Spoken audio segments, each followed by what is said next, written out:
રાહુલ ગાંધી પર પથ્થરબાજીની ઘટનાના વિરોધમાં ભરૂચ કોંગ્રેસ દ્વારા ઉગ્ર વિરોધનું પ્રદર્શન કરાયું હતું।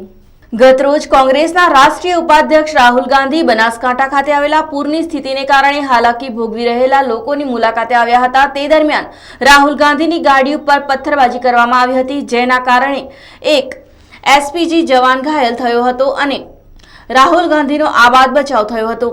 રાહુલ ગાંધીની કાર પર હુમલો બાદ ગુજરાતમાં કોંગ્રેસના કાર્યકરોમાં ભાજપ પ્રત્યે ઉગ્ર રોષનો માહોલ ઊભો થયો છે। કોંગ્રેસના કાર્યકરો અને આગેવાનોએ સમગ્ર ઘટનાક્રમ બાદ ભાજપને આડે હાથ લીધું હતું અને ભાજપના માણસોએ આ પ્રકારનું કૃત્ય કર્યા હોવાના આક્ષેપો કર્યા હતા। આજ રોજ ભરૂચ જિલ્લા કોંગ્રેસના કાર્યકરોએ રેલી યોજી સ્ટેશન ખાતે ઉગ્ર વિરોધ પ્રદર્શન કરી પુતળા દહન કરવા જતા પોલીસ અને કોંગી કાર્યકરો વચ્ચે ઉગ્ર વાતાવરણ ઊભું થયું હતું અને ભારે ઘર્ષણ ઊભું થયું હતું।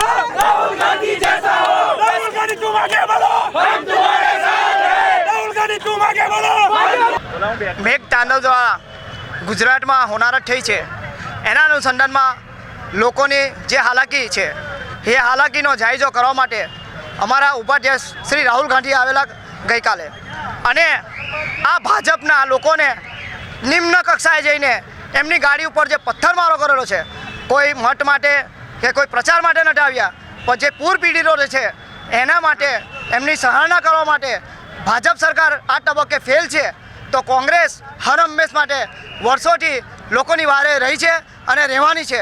તો આ લોકોથી સાકી ના લેવાયું અને આવનારી વિધાનસભામાં જો રાહુલ ગાંધી અહીંયા પ્રચાર તરીકે આવે, અહીંયા પૂર પીડિતોની ખબર લેવા આવે તો એમનું નીચું દેખાય, એના અનુસંધાનમાં કાલે જે એમને નિમ્ન કક્ષાએ જે છેલ્લી કક્ષાની કહેવાય એવી વાર્તા કરી અને પથ્થરમારો કરાવેલો છે। અને રાહુલ ગાંધીએ તો કીધું જ છે કે મારી માતાને ગોળીએ વીંધી છે આ દેશ માટે, મારા પિતાશ્રીને ગોળીએ વીંધી તો મને પણ ગોળીએ વીંધાઈ જશે આ દેશના રાજકારણ માટે, તો મને કોઈ વાંધો નથી।